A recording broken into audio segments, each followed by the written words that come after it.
Amis Anticoudier, bel bonsoir. Et amis Lady Kilty, les auditeurs, Nimerivi. Nous allons nous mettre à l'ombre d'un très bel arbre qui est de chez nous, aux Antilles. Il s'appelle le Zamana. C'est vrai qu'il est tout peu rare parce qu'il est beau, majestueux.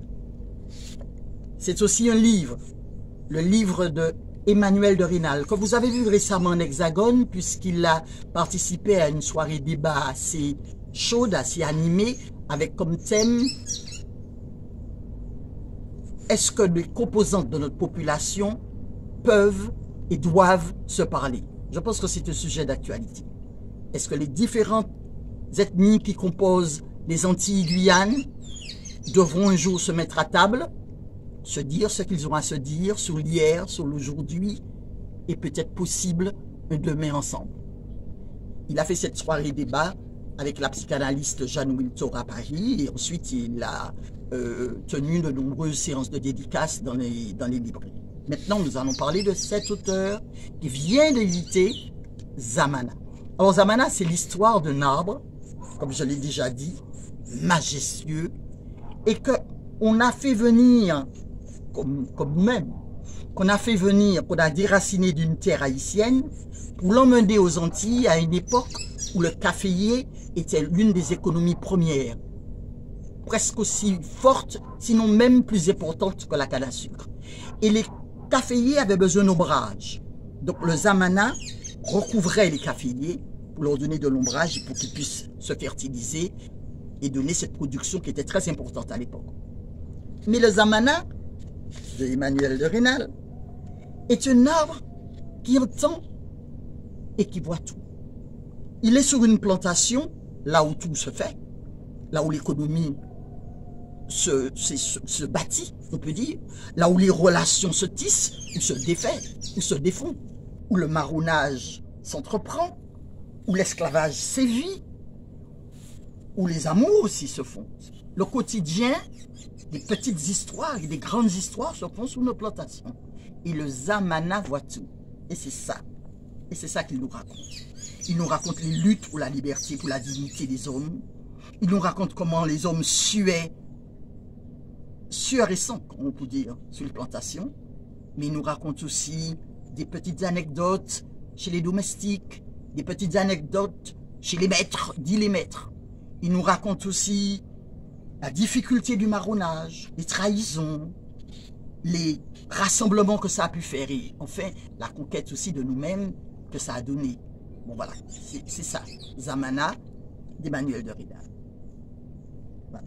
Après avoir lu, bien sûr, je maintiens que le livre est un voyage. Vous voyez, celui-là par exemple, le Zamana, est un voyage en nous-mêmes, dans notre histoire, dans notre manière d'avoir construit le pays, dans ce que ça nous a coûté de le construire et dans ce qu'il est possible, il sera possible d'entreprendre un jour. Voilà. Au moment où je vous parle, dans quelques jours, il y aura lieu à Bondy, à la mairie de Bondy précisément, la 8e édition de Regard de Guyane. Selon moi, c'est l'occasion pour nous, Antillais, mais Guyanais aussi, Réunionnais, tous les gens des Dômes, tous ceux qui nous unissent, les Domiens. Et j'invite les hexagonaux aussi à mieux connaître la Guyane autrement que par les orpailleurs, les problèmes d'immigration, etc. À connaître la Guyane culinaire riche, d'une diversité incroyable au niveau des viandes, au niveau des sauces, au niveau des poissons, au niveau du salé, au niveau du sucré. De connaître la Guyane culinaire, de la connaître dans son artisanat, de connaître la Guyane littéraire avec de grands poètes, de connaître la Guyane artistique avec de grands peintres, de connaître la Guyane dans son carnaval avec sa féerie et ses débauches de couleurs et puis ses soirées chez Nana. Donc une Guyane riche, culturelle, conviviale, dans une ambiance chaleureuse. Regard de Guyane va se poser à nous, va s'offrir à nous le samedi 5 octobre à la mairie de Bondy de 12 h à 23 h. C'était mes deux rendez-vous de Lady Kilty ce soir. Zamana, à l'ombre de Zamana et dans la foisonnance de la Guyane à Bondy ce samedi-là. Page 59. L'épouse de l'homme au chapeau ressemblait à un enfant.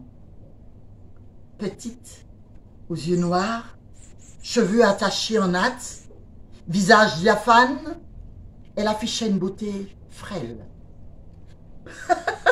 Mais on devait se méfier des apparences. Ses traits de jeunesse n'avaient d'égal que son tempérament de femme matador.